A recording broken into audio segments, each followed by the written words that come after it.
সকল শ্রোতা বন্ধুদের নমস্কার জানিয়ে শুরু করছি গল্পকথন কালবৈশাখীর গল্পের আসরের আজকের পর্ব। আজ আপনাদের সামনে পরিবেশন করছি বিভূতিভূষণ বন্দ্যোপাধ্যায় রচিত আরণ্যক উপন্যাসের চতুর্দশ পরিচ্ছেদ। কয়েক মাস পরে ফাল্গুন মাসের প্রথম লবটুলিয়া হইতে কাছারি ফিরিতেছি। জঙ্গলের মধ্যে কুণ্ডির ধারে বাংলা কথাবার্তায় ও হাসির শব্দে ঘোড়া থামাইলাম। যত কাছে যাই ততই আশ্চর্য হই, মেয়েদের গলাও শোনা যাইতেছে। ব্যাপার কি? জঙ্গলের মধ্যে ঘোড়া ঢুকাইয়া কুণ্ডির ধারে লইয়া গিয়া দেখি বন ঝাউয়ের ঝোপের ধারে শতরঞ্চি পাতিয়া ৮-১০টি বাঙালি ভদ্রলোক বসিয়া গল্পগুজব করিতেছে। ৫-৬টি মেয়ে কাছেই রান্না করিতেছে। ৬-৭টি ছোট ছোট ছেলে মেয়ে ছুটাছুটি করিয়া খেলা করিয়া বেড়াইতেছে। কোথা হইতে এতগুলি মেয়ে পুরুষ এই ঘোর জঙ্গলে ছেলেপুলে লইয়া পিকনিক করিতে আসিল, বুঝিতে না পারিয়া অবাক হইয়া দাঁড়াইয়া আছি। এমন সময় সকলেরই চোখ আমার দিকে পড়িল। একজন বাংলায় বলিল, এ ছাতুটা আবার কোথা থেকে এসে জুটলো এ জঙ্গলে? আমব্রেলু? আমি ঘোড়া হইতে নামিয়া তাহাদের কাছে যাইতে যাইতে বলিলাম, আপনারা বাঙালি দেখছি, এখানে কোথা থেকে এলেন? তাঁরা খুব আশ্চর্য হইলেন, অপ্রতিভও হইলেন। বলিলেন, ও মশাই বাঙালি? কিছু মনে করবেন না, আমরা ভেবেছি। হেঁ হেঁ। বলিলাম, না না, মনে করবার আছে কি? তা আপনারা কোথা থেকে আসছেন বিশেষ মেয়েদের নিয়ে? আলাপ জমিয়া গেল। এই দলের মধ্যে প্রৌঢ় ভদ্রলোকটি একজন রিটায়ার্ড ডেপুটি ম্যাজিস্ট্রেট রায়বাহাদুর। বাকি সকলে তার ছেলে, ভাইপো, ভাইঝি, মেয়ে, নাতনি, জামাই, জামাইয়ের বন্ধু ইত্যাদি। রায়বাহাদুর কলিকাতায় থাকিতে একখানি বই পড়িয়া জানিতে পারেন পূর্ণিয়া জেলায় খুব শিকার মেলে। তাই শিকার করিবার কোনো সুবিধা হয় কিনা দেখিবার জন্য পূর্ণিয়ায় তার ভাই মুন্সেফ সেখানে আসিয়াছিলেন। আজ সকালে সেখান হইতে ট্রেনে চাপিয়া বেলা ১০টার সময় কাটারিয়া পৌঁছান। সেখান হইতে নৌকা করিয়া কুশি নদী বাহিয়া এখানে পিকনিক করিতে আসিয়াছেন। কারণ সকলের মুখেই নাকি শুনিয়াছেন লবটুলিয়া, বোমাইবুরু ও ফুলকিয়া বৈহারের জঙ্গল না দেখিয়া গেলে জঙ্গল দেখাই হইল না। পিকনিক সারিয়াই ৪ মাইল হাঁটিয়া মোহনপুরা জঙ্গলের নিচে কুশি নদীতে গিয়া নৌকা ধরিবেন। ধরিয়া আজ রাত্রেই কাটারিয়া ফিরিয়া যাইবেন। আমি সত্যই অবাক হইয়া গেলাম। সম্বলের মধ্যে দেখিলাম ইহাদের সঙ্গে আছে একটা দোনালা শটগান। ইহাই ভরসা করিয়া এই ভীষণ জঙ্গলে ইহারা ছেলে মেয়ে লইয়া পিকনিক করিতে আসিয়াছেন। অবশ্য সাহস আছে, অস্বীকার করিব না। কিন্তু অভিজ্ঞ রায়বাহাদুরের আরেকটু সাবধান হওয়া উচিত ছিল। মোহনপুরা জঙ্গলের নিকট দিয়া এদেশে জংলি লোকেরাই সন্ধ্যার পূর্বে যাইতে সাহস করে না বন্য মহিষের ভয়। বাঘ বার হওয়াও আশ্চর্য নয়। বুনো শুয়োর আর সাপের তো কথাই নাই। ছেলেমেয়ে লইয়া পিকনিক করিতে আসিবার জায়গা নয় এটা। রায়বাহাদুর আমাকে কিছুতেই ছাড়িবেন না। বসিতে হইবে, চা খাইতে হইবে। আমি এ জঙ্গলে কি করি, কি বৃত্তান্ত? আমি কি কাঠের ব্যবসা করি? নিজের ইতিহাস বলিবার পরে তাহাদিগকে সবসুদ্ধ কাছারিতে রাত্রি যাপন করিতে অনুরোধ করিলাম। কিন্তু তাহারা রাজি হইলেন না। রাত্রি ১০টার ট্রেনে কাটারিয়াতে উঠিয়া পূর্ণিয়া আজই রাত ১২টায় পৌঁছিতে হইবে। না ফিরিলে বাড়িতে সকলে ভাবিবে, কাজেই থাকিতে অপারগ ইত্যাদি। জঙ্গলের মধ্যে ইহারা এত দূর কেন পিকনিক করিতে আসিয়াছেন তাহা বুঝিলাম না। লবটুলিয়া বৈহারের উন্মুক্ত প্রান্তর বনানী ও দূরের পাহাড়রাজির শোভা, সূর্যাস্তের রং, পাখির ডাক, ১০ হাত দূরে বনের মধ্যে ঝোপের মাথায় মাথায় এই বসন্তকালে কত চমৎকার ফুল ফুটিয়া রহিয়াছে, এসবের দিকে ইহাদের নজর নাই দেখিলাম। ইহারা কেবল চিৎকার করিতেছেন, গান গাহিতেছেন, ছুটাছুটি করিতেছেন, খাওয়ার তরিবৎ কিসে হয় সে ব্যবস্থা করিতেছেন। মেয়েদের মধ্যে দুটি কলিকাতায় কলেজে পড়ে, বাকি দু তিনটি স্কুলে পড়ে। ছেলেগুলির মধ্যে একজন মেডিকেল কলেজের ছাত্র, বাকিগুলি বিভিন্ন স্কুল কলেজে পড়ে। কিন্তু প্রকৃতির এই অত্যাশ্চর্য সৌন্দর্যময় রাজ্যে দৈবাৎ যদি আসিয়াই পড়িয়াছেন, দেখিবার চোখ নাই আদৌ। প্রকৃতপক্ষে ইহারা আসিয়াছিলেন শিকার করিতে। খরগোশ, পাখি, হরিণ পথের ধারে যেন ইহাদের বন্দুকের গুলি খাইবার অপেক্ষায় বসিয়া আছে। যে মেয়েগুলি আসিয়াছে, এমন কল্পনার লেশ পরিশূন্য মেয়ে যদি কখনো দেখিয়াছি। তাহারা ছুটাছুটি করিতেছে, বনের ধার হইতে রান্নার জন্য কাঠ কুড়াইয়া আনিতেছে, মুখে বকুনির বিরাম নাই। কিন্তু একবার কেহ চারিধারে চাহিয়া দেখিল না যে কোথায় বসিয়া তাহারা খিচুড়ি রাঁধিতেছে, কোন নিবিড় সৌন্দর্য ভরা বনানী প্রান্তে।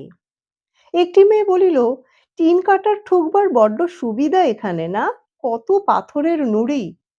আরেকটি মেয়ে বলিল, উহ কি জায়গা, ভালো চাল কোথাও পাবার জো নেই। কাল সারা টাউন খুঁজে বেরিয়েছি, কি বিশ্রী মোটা চাল, তোমরা আবার বলছিলে পোলাও হবে।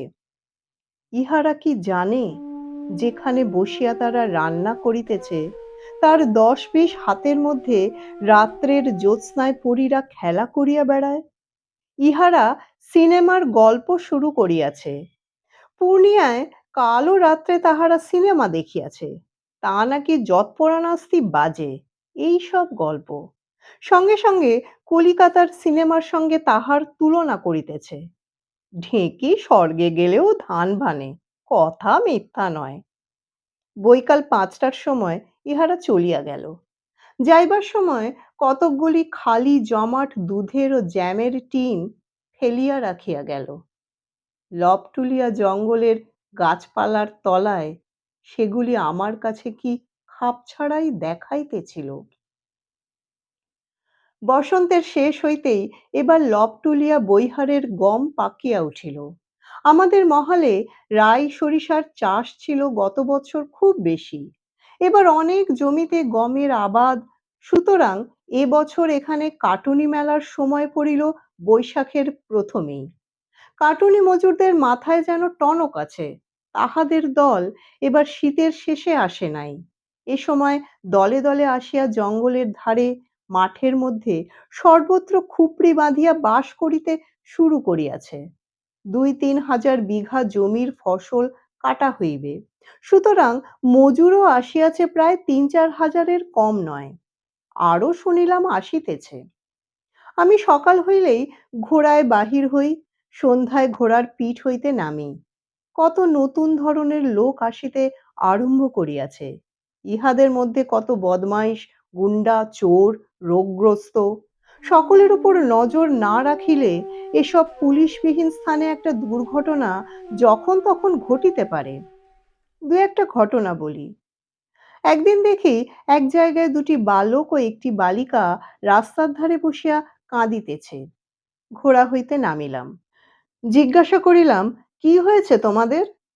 উত্তরে যাহা বলিল, উহার মর্ম এইরূপ। উহাদের বাড়ি আমাদের মহালে নয়, নন্দলাল ওঝা গোলাওয়ালার গ্রামে। উহারা সহোদর ভাই বোন, এখানে কাটুনি মেলা দেখিতে আসিয়াছিল। আজই আসিয়া পৌঁছিয়াছে, এবং কোথায় নাকি লাঠি ও দড়ির ফাঁসের জুয়া খেলা হইতেছিল, বড় ছেলেটি সেখানে জুয়া খেলিতে আরম্ভ করে। একটা লাঠির যে দিকটা মাটিতে ঠেকিয়া আছে, সেই প্রান্তটা দড়ি দিয়া জড়াইয়া দিতে হয়। যদি দড়ি খুলিতে খুলিতে লাঠির আগায় ফাঁস জড়াইয়া যায়, তবে খেলাওয়ালা খেলুড়েকে 1 পয়সা 4 পয়সা হিসাবে দেয়। বড় ভাইয়ের কাছে ছিল 10 আনা পয়সা। সে একবারও লাঠিতে ফাঁস বাঁধাইতে পারে নাই। সব পয়সা হারিয়া ছোট ভাইয়ের 8 আনা ও পরিশেষে ছোট বোনের 4 আনা পয়সা পর্যন্ত লইয়া বাজি ধরিয়া সর্বশান্ত হইয়াছে। এখন উহাদের খাইবার পয়সা নাই। কিছু কেনা বা দেখাশোনা তো দূরের কথা। আমি তাহাদের কাঁদিতে বারণ করিয়া তাহাদিগকে লইয়া জুয়া খেলার অকুস্থানের দিকে চলিলাম। প্রথমে তাহারা জায়গাই স্থির করিতে পারে না। পরে একটা হরিতকি গাছ দেখাইয়া বলিল, এরই তলায় খেলা হচ্ছিল। জনপ্রাণী নেই সেখানে। কাছারির রূপসিং জমাদারের ভাই সঙ্গে ছিল। সে বলিল, জুয়াচোরেরা কি এক জায়গায় বেশিক্ষণ থাকে হুজুর?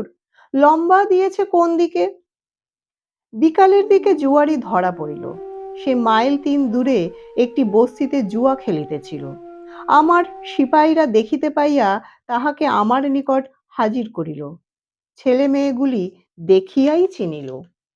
লোকটা প্রথমে পয়সা ফেরত দিতে চায় না। বলে, সে তো জোর করিয়া কাড়িয়া লয় নাই, উহারা স্বেচ্ছায় খেলিয়া পয়সা হারিয়াছে, ইহাতে তাহার দোষ কি? অবশেষে তাহাকে ছেলে মেয়েদের সব পয়সা তো ফেরত দিতেই হইল।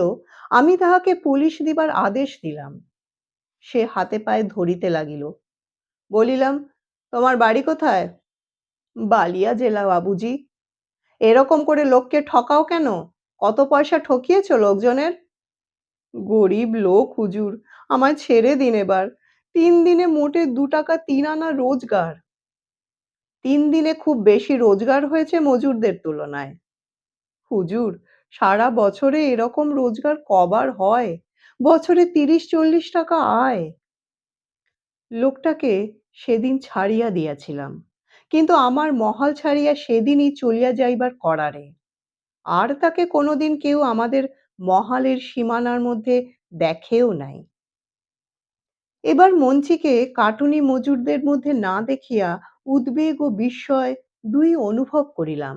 সে বারবার বলিয়াছিল, গম কাটিবার সময় নিশ্চয়ই আমাদের মহালে আসিবে। ফসল কাটার মেলা আসিল, চলিয়াও গেল। কেন যে সে আসিল না, কিছুই বুঝিলাম না। অন্যান্য মজুরদের নিকট জিজ্ঞাসা করিয়াও কোনো সন্ধান মিলিল না। মনে ভাবিলাম, এত বিস্তীর্ণ ফসলের মহাল কাছাকাছির মধ্যে আর কোথাও নাই, এক কুশি নদীর দক্ষিণে ইসমাইলপুরের দিয়ারা মহাল ছাড়া। কিন্তু সেখানে কেন সে যাইবে অত দূরে, যখন মজুরি উভয় স্থানেই একই? অবশেষে ফসলের মেলার শেষ দিকে জনৈক গাঙ্গতা মজুরের মুখে মঞ্চির সংবাদ পাওয়া গেল। সে মঞ্চিকে ও তাহার স্বামী নকছেদি ভগতকে চেনে, একসঙ্গে বহু জায়গায় কাজ করিয়াছে নাকি। তাহারই মুখে শুনিলাম, গত ফাল্গুন মাসে সে উহাদের আকবরপুর গভর্নমেন্ট খাসমহলে ফসল কাটিতে দেখিয়াছে।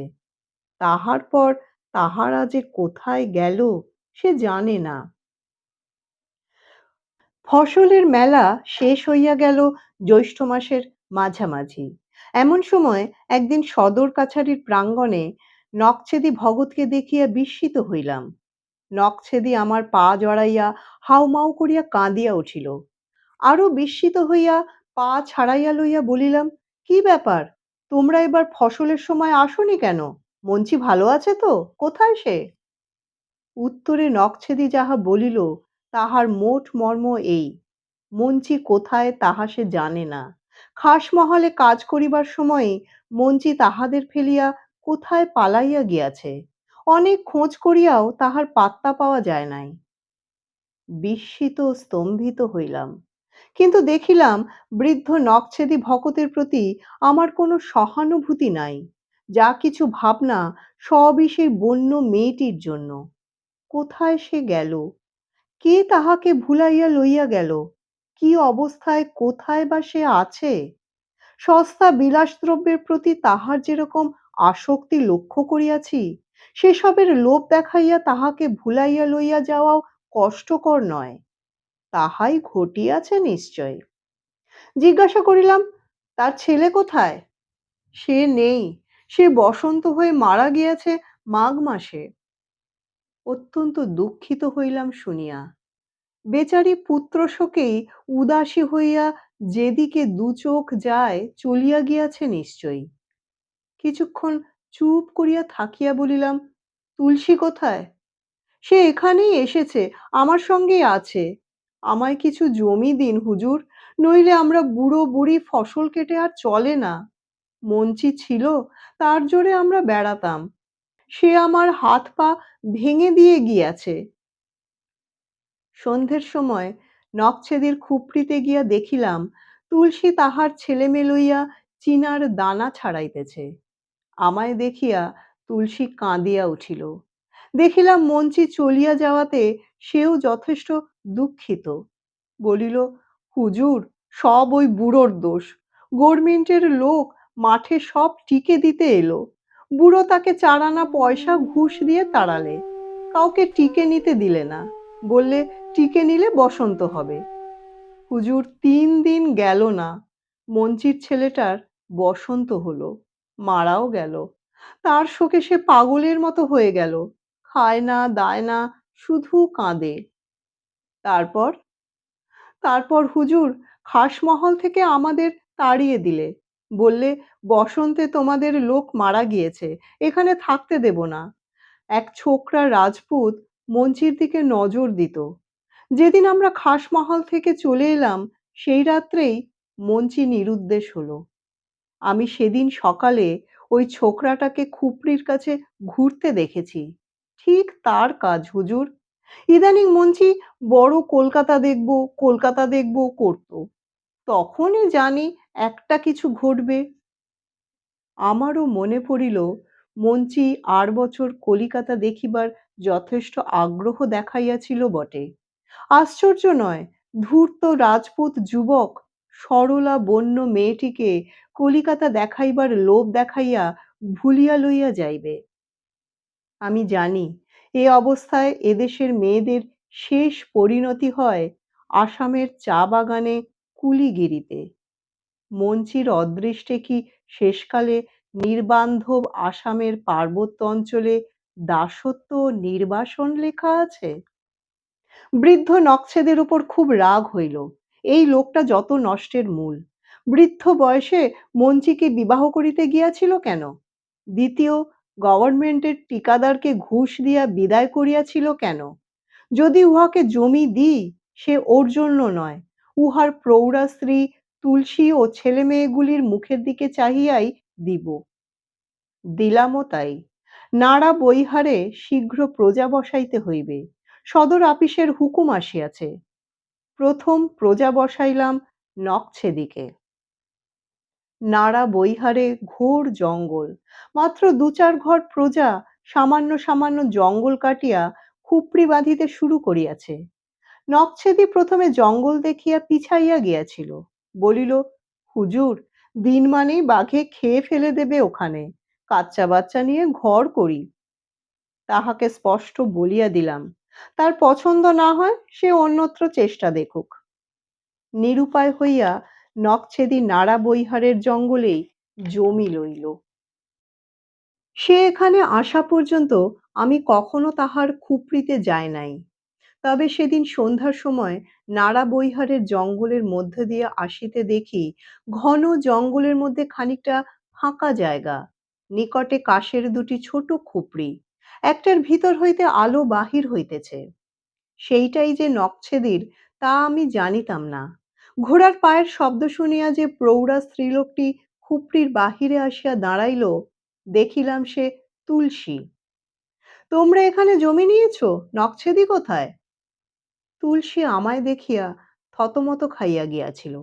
ব্যস্ত সমস্ত হইয়া সে গমের ভুসি ভরা একটা চটের গদি পাতিয়া দিয়া বলিল, নামুন বাবুজি, বসুন একটু। ও গিয়েছে লবটুলিয়া তেল নুন কিনে আনতে দোকানে। বড় ছেলেকে সঙ্গে নিয়ে গিয়েছে। তুমি একা এই ঘন বনের মধ্যে আছো? ও সব সয়ে গিয়েছে বাবুজি। ভয় ডর করলে কি আমাদের গরিবদের চলে? একা তো থাকতে হতো না, কিন্তু অদৃষ্ট যে খারাপ। মঞ্চি যতদিন ছিল জলে জঙ্গলে কোথাও ভয় ছিল না। কি সাহস, কি তেজ ছিল তার বাবুজি। তুলসী তার তরুণী সপত্নীকে ভালোবাসিত। তুলসী ইহাও জানে এই বাঙালি বাবু মঞ্চির কথা শুনিতে পাইলে খুশি হইবে। তুলসীর মেয়ে সুরতিয়া বলিল, বাবুজি, একটা নীলগাইয়ের বাচ্চা ধরে রেখেছি, দেখবেন? সেদিন আমাদের খুপড়ির পেছনের জঙ্গলে এসে বিকেলবেলা খসখস করছিল। আমি আর ছনিয়া গিয়ে ধরে ফেলেছি। বড় ভালো বাচ্চা। বলিলাম, কি খায় রে? সুরতিয়া বলিল, শুধু চিনার দানার ভুসি আর গাছের কচি পাতা। আমি কচি কেঁদ পাতা তুলে এনে দিই। তুলসী বলিল, দেখা না বাবুজিকে। সুরতিয়া ক্ষিপ্রপদে হরিণীর মতো ছুটিয়া খুপড়ির পিছন দিকে অদৃশ্য হইল। একটু পরে তাহার বালিকা কণ্ঠের চিৎকার শোনা গেল, আরে নীলগাইয়া তো ভাগলুয়া হই রে ছনিয়া, উধার ইধার জলদি পকড়া। দুই বোনে ফুটাফুটি করিয়া নীলগাইয়ের বাচ্চা পাকড়াও করিয়া ফেলিল এবং হাঁপাইতে হাঁপাইতে হাসি মুখে আমার সামনে আনিয়া হাজির করিল। অন্ধকারে আমার দেখিবার সুবিধার জন্য তুলসী একখানা জ্বলন্ত কাঠ উঁচু করিয়া ধরিল। সুরতিয়া বলিল, কেমন, ভালো না বাবুজি? একে খাবার জন্যে কাল রাত্রে ভালুক এসেছিল। ওই মহুয়া গাছে কাল ভালুক উঠেছিল মহুয়া ফুল খেতে। তখন অনেক রাত, বাপ মা ঘুমায়, আমি সব টের পাই। তারপর গাছ থেকে নেমে আমাদের খুপড়ির পেছনে এসে দাঁড়ালো। আমি একে বুকের মধ্যে জড়িয়ে নিয়ে শুই রাতে। ভালুকের পায়ের শব্দ পেয়ে ওর মুখ হাত দিয়ে জোর করে চেপে আরো জড়িয়ে ধরে শুয়ে রইলুম।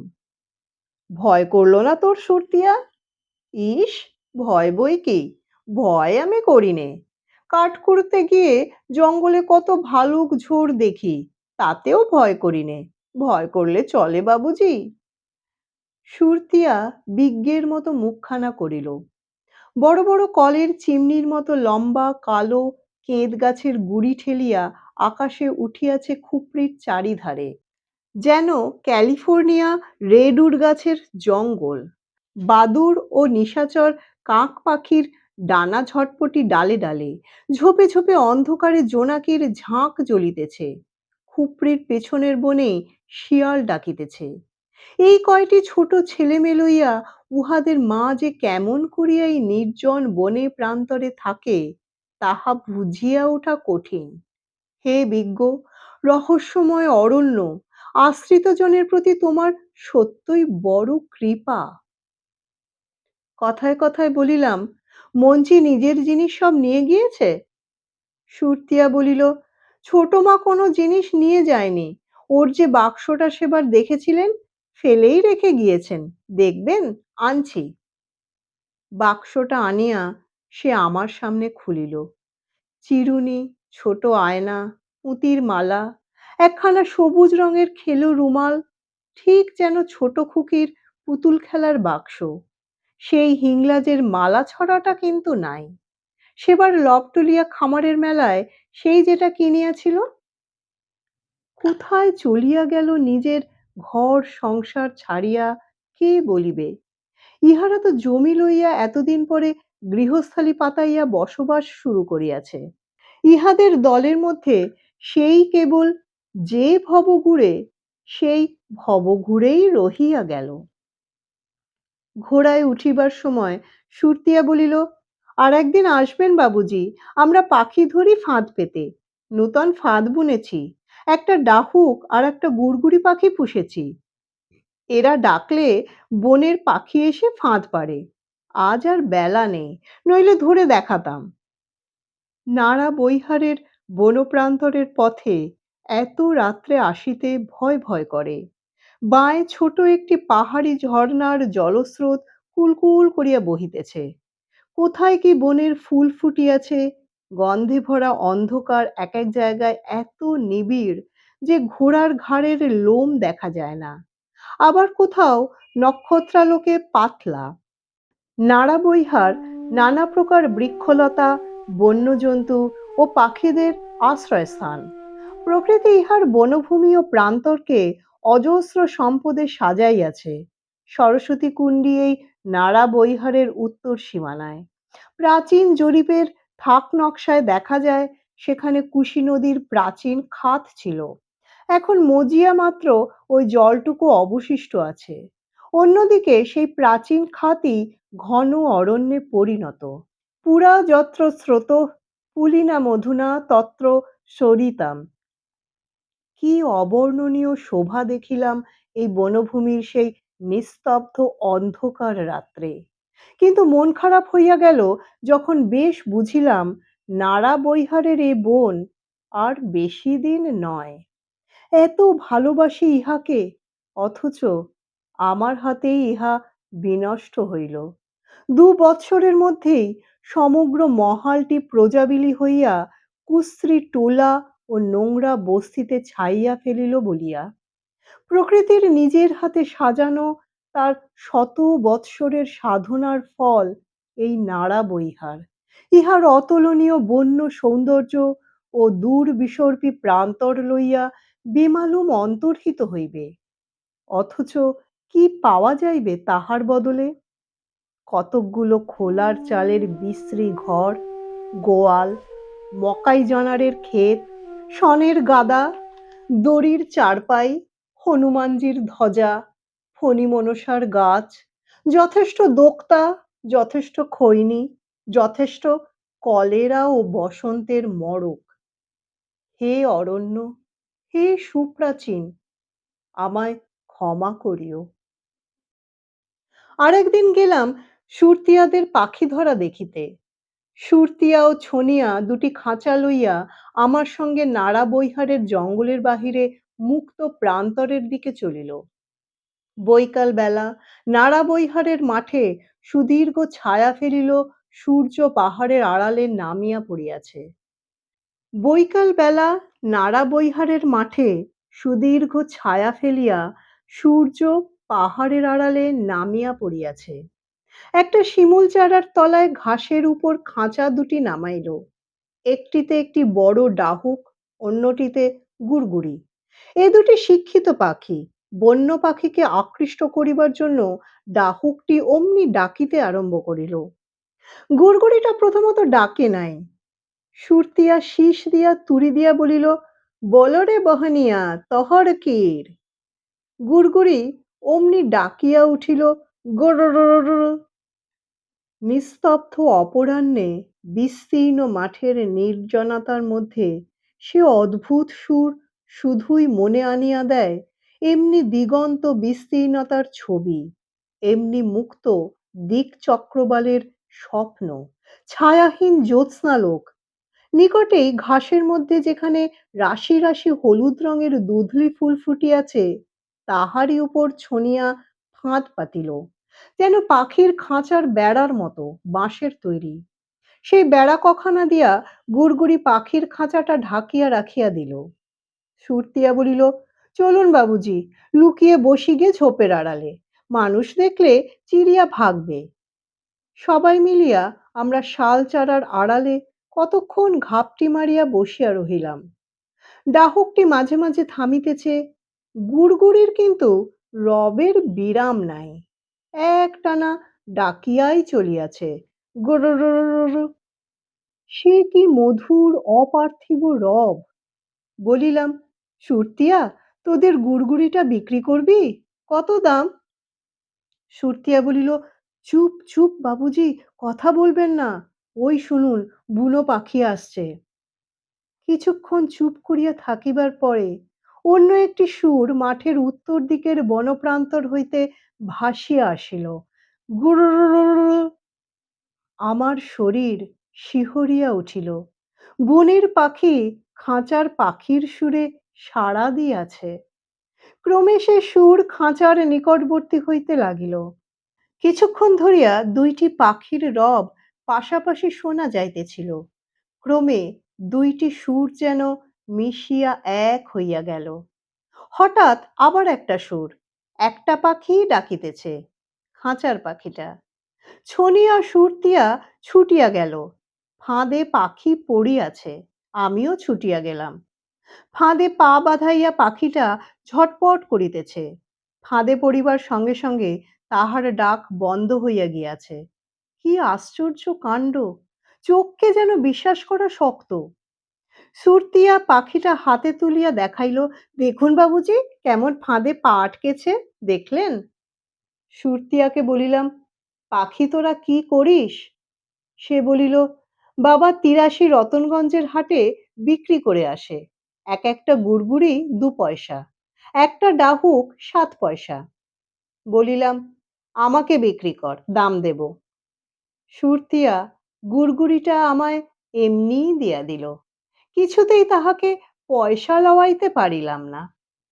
আশ্বিন মাস, এই সময় একদিন সকালে পত্র পাইলাম রাজা দবরুপান্না মারা গিয়াছেন এবং রাজপরিবার খুবই বিপন্ন। আমি সময় পাইলে যেন যাই। পত্র দিয়াছে যোগরূপান্না, ভানুমতির দাদা। তখনই রওনা হইয়া সন্ধ্যার কিছু পূর্বে চকমকিটোলা পৌঁছিয়া গেলাম। রাজার বড় ছেলে ও নাতি আমাকে আগাইয়া লইয়া গেল। শুনিলাম রাজা দবরু গরু চড়াইতে চড়াইতে হঠাৎ পড়িয়া গিয়া হাঁটুতে আঘাত প্রাপ্ত হন। শেষ পর্যন্ত হাঁটুর সেই আঘাতেই তার মৃত্যুর কারণ ঘটে। রাজার মৃত্যু সংবাদ পাওয়া মাত্র মহাজন আসিয়া গরু মহিষ বাঁধিয়া রাখিয়াছে। টাকা না পাইলে সে গরু মহিষ ছাড়িবে না। এদিকে বিপদের উপর বিপদ। নূতন রাজার অভিষেক উৎসব আগামীকল্য সম্পন্ন হইবে। তাহাতেও কিছু খরচ আছে, কিন্তু সে টাকা কোথায়? তাছাড়া গরু মহিষ মহাজনে যদি লইয়া যায়, তবে রাজপরিবারের অবস্থা খুবই হীন হইয়া পড়িবে। ওই দুধের ঘি বিক্রি করিয়া রাজার সংসারের অর্ধেক খরচ চলিত। এখন তাহাদের না খাইয়া মরিতে হইবে। শুনিয়া আমি মহাজনকে ডাকাইলাম। তার নাম বীরবল সিং। আমার কোনো কথাই সে দেখিলাম শুনিতে প্রস্তুত নয়। টাকা না পাইলে কিছুতেই সে গরু মহিষ ছাড়িবে না। লোকটা ভালো নয় দেখিলাম। ভানুমতি আসিয়া কাঁদিতে লাগিল। সে তাহার জ্যাঠামহাশয় অর্থাৎ প্রপিতামহকে বড়ই ভালোবাসিত। জ্যাঠামহাশয় থাকিতে তাহারা যেন পাহাড়ের আড়ালে ছিল। যেমনি তিনি চোখ বুজিয়াছেন আর অমনি এইসব গোলমাল। এইসব কথা বলিতে বলিতে ভানুমতির চোখের জল কিছুতেই থামে না। বলিল, চলুন বাবুজি আমার সঙ্গে। জ্যাঠামশায়ের গোর আপনাকে দেখিয়ে আনি পাহাড়ের উপর থেকে। আমার কিছু ভালো লাগছে না বাবুজি, কেবল ইচ্ছে হচ্ছে ওর কবরের কাছে বসে থাকি। বলিলাম, দাঁড়াও, মহাজনের একটা কি ব্যবস্থা করা যায় দেখি, তারপর যাব। কিন্তু মহাজনের কোনো ব্যবস্থা করা আপাতত সম্ভব হইল না। দুর্দান্ত রাজপুত মহাজন কারো অনুরোধ উপরোধ শুনিবার পাত্র নয়। তবে সামান্য একটু খাতির করিয়া আপাতত গরু মহিষগুলি এখানেই বাঁধিয়া রাখিতে সম্মত হইল মাত্র। তবে দুধ এক ফোঁটাও লইতে দিবে না। মাস দুই পরে এ দেনা শোধার উপায় হইয়াছিল, সে কথা এখন নয়। ভানুমতি দেখি একা ওদের বাড়ির সামনে দাঁড়াইয়া। বলিল, বিকেল হয়ে গিয়েছে, এরপর যাওয়া যাবে না, চলুন কবর দেখতে। ভানুমতি একা যে আমার সঙ্গে পাহাড়ে চলিল, ইহাতে বুঝিলাম সরলা পর্বতবালা এখন আমাকে তাহার পরিবারের ঘনিষ্ঠ বন্ধু ও পরমাত্মীয় মনে করে। এই পাহাড়ি বালিকার সরল ব্যবহার ও বন্ধুত্ব আমাকে মুগ্ধ করিয়াছে। বৈকালের ছায়া নামিয়াছে সেই বড় উপত্যকাটায়। ভানুমতি বড় তড়বড় করিয়া চলে, ত্রস্তা হরিণীর মতো। বলিলাম, শোনো ভানুমতি, একটু আস্তে চলো। এখানে শিউলি ফুলের গাছ কোথায় আছে? ভানুমতির দেশে শিউলি ফুলের নাম সম্পূর্ণ আলাদা। ঠিকমতো তাহাকে বুঝাইতে পারিলাম না। পাহাড়ের উপরে উঠিতে উঠিতে অনেক দূর পর্যন্ত দেখা যাইতেছিল নীল ধনজরি শৈলমালা ভানুমতিদের দেশকে। রাজ্যহীন রাজা দবরুপান্নার রাজ্যকে মেখলাকারে ঘেরিয়া আছে। বহুদূর হইতে হু হু খোলা হাওয়া বহিয়া আসিতেছে। ভানুমতি চলিতে চলিতে থামিয়া আমার দিকে চাহিয়া বলিল, বাবুজি, উঠতে কষ্ট হচ্ছে? কিছু না, একটু আস্তে চলো কেবল। কষ্ট কি? আর খানিকটা চলিয়া সে বলিল, জ্যাঠামশায় চলে গেল, সংসারে আমার আর কেউ রহিল না বাবুজি। ভানুমতি ছেলেমানুষের মতো কাঁদো কাঁদো হইয়া কথাটা বলিল। উহার কথা শুনিয়া আমার হাসি পাইল। বৃদ্ধ প্রপিতামহই না হয় মারা গিয়াছে, মাও নাই, নতুবা উহার বাবা ভাই ঠাকুমা ঠাকুরদা সবাই বাঁচিয়া। চারিদিকে জাজ্জল্যমান সংসার। হাজার হোক ভানুমতি স্ত্রীলোক এবং বালিকা, পুরুষের একটু সহানুভূতি আকর্ষণ করিবার ও মেয়েলি আদর কাড়ানোর প্রবৃত্তি তার পক্ষে স্বাভাবিক।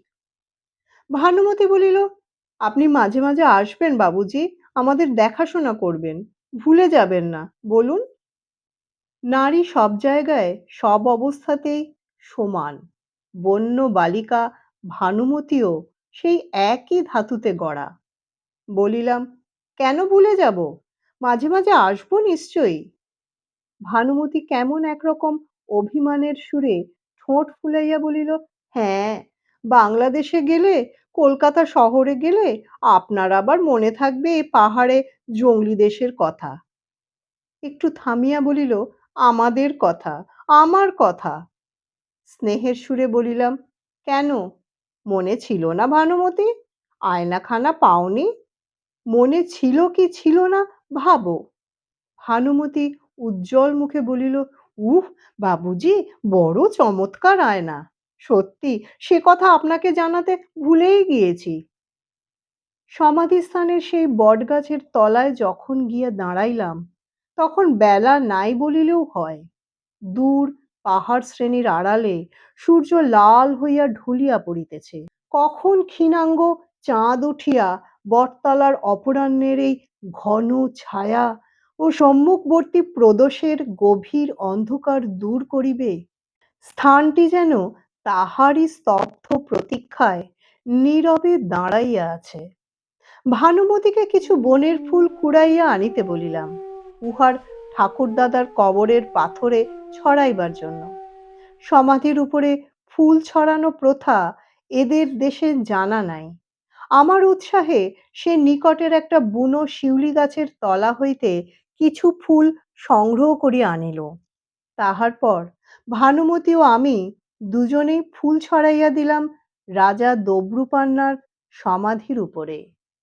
ঠিক সেই সময় ডানা ঝটফট করিয়া একদল শিল্লি ডাকিতে ডাকিতে উড়িয়া গেল বটগাছটার মগডাল হইতে, যেন ভানুমতি ও রাজা দব্রুর সমস্ত অবহেলিত অত্যাচারিত প্রাচীন পূর্বপুরুষগণ আমার কাছে তৃপ্তি লাভ করিয়া সমস্বরে বলিয়া উঠিলেন, সাধু সাধু। কারণ আর্য জাতির বংশধরের এই বোধহয় প্রথম সম্মান অনার্য রাজসমাধির উদ্দেশ্যে। গল্পকথন কালবৈশাখীর আসরের আজকের পর্বটি কেমন লাগলো তা জানাতে ভুলবেন না।